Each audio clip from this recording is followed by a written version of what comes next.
नमस्कार, मी स्वरा इयत्ता 8वी मधून आज शील घडवणारे शिक्षक या विषयावरती माझे विचार मांडत आहे।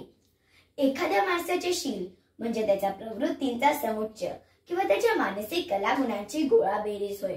सुख दुःखाचे अनुभव घेत असताना मनावर जे संस्कार उमटतात त्या संस्काराच्या परिणामालाच त्या व्यक्तीचे शील असे म्हणतात।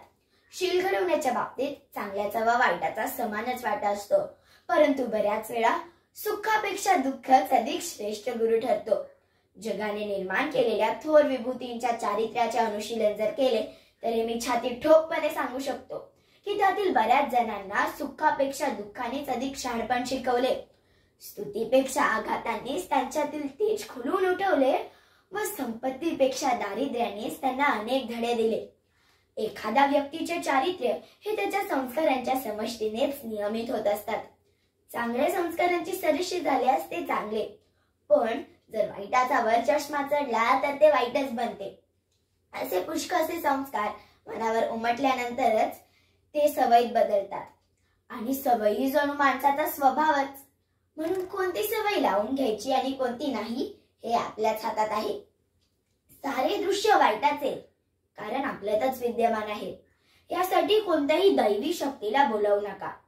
मी देखील माझ्या आयुष्यात अनेक चुका केल्या, परंतु हेही लक्षात ठेवले की त्या चुकांखेरीज आज मी जो कोणी आहे तो मी होऊ शकलो नसतो।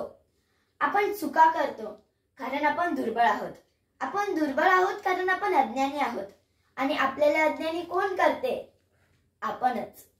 आपण शुद्ध झालो तर जग शुद्ध होईलच, हीच शिकवण आजच्या जगात सगळ्यात महत्त्वाची आहे।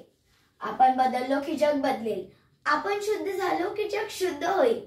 परंतु प्रश्न असा आहे की इतरांचे दोष मला का दिसावेत? याचे उत्तर हेच की जर मी सदोष नसेल तर मला कुणाचेही दोष किंवा चुका दिसणार नाहीत। आत्मसंयमता प्राप्त झालेला मनुष्य सगळ्यात श्रेष्ठ मनुष्य, कारण त्याच्या मनावर कोणत्याही बाह्य वस्तूचा परिणाम होत नाही, कारण त्याचे मन मुक्त झालेले असते। मी दुष्कृत्य केले, मी चुका केल्या असा विलाप जन्मभर करत बसण्यात काय फायदा? ज्ञानाची ज्योती प्रज्वलित होऊ द्या आणि मग बघा सारे अमंगल एका मिनिटातच पळून जाईल। स्वतःचे चारित्र्य निर्माण करा आणि लोकांमध्येही ह्याचं आवाहन करा।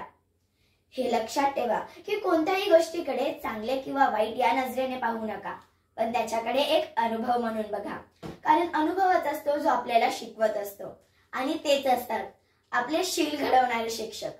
धन्यवाद।